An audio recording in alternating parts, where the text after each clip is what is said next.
ರಾಜ್ಯದಲ್ಲಿ ಉಚಿತ ವಿದ್ಯುತ್ ಯೋಜನೆ ಜಾರಿಯಾಗಿ 3 ವರ್ಷ ಕಳೆದಿದೆ. ಇದರ ಬೆನ್ನಲ್ಲೇ ಗೃಹಲಕ್ಷ್ಮಿ ಮಾದರಿಯಲ್ಲಿ ಗೃಹಜ್ಯೋತಿ ಯೋಜನೆಯನ್ನ ಪರಿಷ್ಕರಣೆಗೆ ಮುಂದಾಗಿದೆ. ಎಸ್ಐಆರ್ ಆರಂಭವಾದ ಬೆನ್ನಲ್ಲೇ ಪರಿಷ್ಕರಣೆಗೆ ಮುಂದಾಗಿದ್ದು ರಾಜಕೀಯ ಚರ್ಚೆಗೂ ಕಾರಣವಾಗಿದೆ. ಯಾಕಂದ್ರೆ ಪರಿಷ್ಕರಣೆ ವೇಳೆ ವೋಟರ್ ಐಡಿ ನಮೂದು ಕಡ್ಡಾಯವಾಗಿದ್ದು ಮತದಾರರ ಮಾಹಿತಿ ಸಂಗ್ರಹದ ಉದ್ದೇಶ ಅನ್ನೋ ಪ್ರಶ್ನೆ ಉದ್ಭವಿಸಿದೆ.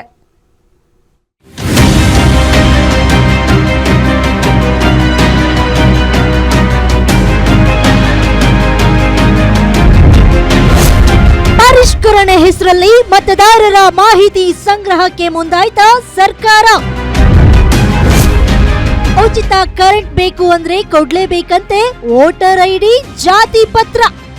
2023ರ ಜುಲೈನಲ್ಲಿ ಜಾರಿಗೆ ಬಂದ ಗೃಹಜ್ಯೋತಿ ಯೋಜನೆಯಡಿ ಲಕ್ಷಾಂತರ ಕುಟುಂಬಗಳು ಉಚಿತ ವಿದ್ಯುತ್ ಸೌಲಭ್ಯ ಪಡಿತಾ ಇವೆ.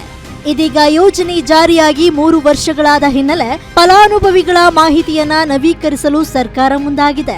ಆದ್ರಿದು ರಾಜಕೀಯ ಚರ್ಚೆಗೆ ಕಾರಣವಾಗಿದ್ದು ಎಸ್ಐಆರ್ಗೆ ಟಕ್ಕರ್ ಕೊಡೋದಿಕ್ಕಾಗಿಯೇ ಪರಿಷ್ಕರಣೆನ ಅನ್ನೋ ಪ್ರಶ್ನೆ ಎದ್ದಿದೆ.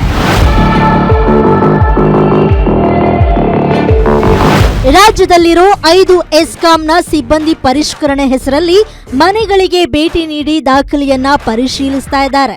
ಮೊಬೈಲ್ ಆಪ್ ಹಾಗೂ ಘೋಷಣಾ ಪತ್ರದ ಮೂಲಕ ಮಾಹಿತಿಯನ್ನ ಸಂಗ್ರಹಿಸಿ ಸೇವಾ ಸಿಂಧು ತಂತ್ರಾಂಶದಲ್ಲೂ ಪರಿಷ್ಕರಣೆಗೆ ಅವಕಾಶ ಕಲ್ಪಿಸಲಾಗಿದೆ.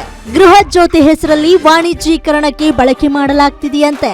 ಹಾಗೆಯೇ ಮರಣ ಹೊಂದಿದ ಫಲಾನುಭವಿಗಳ ದಾಖಲೆಗಳನ್ನ ಪರಿಷ್ಕರಿಸುವುದು ಹಾಗೂ ಬಾಡಿಗೆ ಮನೆ ಬದಲಾವಣೆ ಸೇರಿದಂತೆ ಮಾಹಿತಿಯನ್ನ ನವೀಕರಿಸುವುದೇ ಈ ಅಭಿಯಾನದ ಮುಖ್ಯ ಉದ್ದೇಶವಾಗಿದೆ. ಯಾವೆಲ್ಲ ದಾಖಲೆ ತೋರಿಸಬೇಕು? ಆಧಾರ್ ಕಾರ್ಡ್, ಪಾಸ್ಪೋರ್ಟ್ ಗಾತ್ರದ ಭಾವಚಿತ್ರ, ಮತದಾರರ ಗುರುತಿನ ಚೀಟಿ, ಪಾನ್ ಕಾರ್ಡ್, ಬಾಡಿಗೆ ಒಪ್ಪಂದ ಪತ್ರ, ರೇಷನ್ ಕಾರ್ಡ್, ಜಾತಿ ಪ್ರಮಾಣ ಪತ್ರ.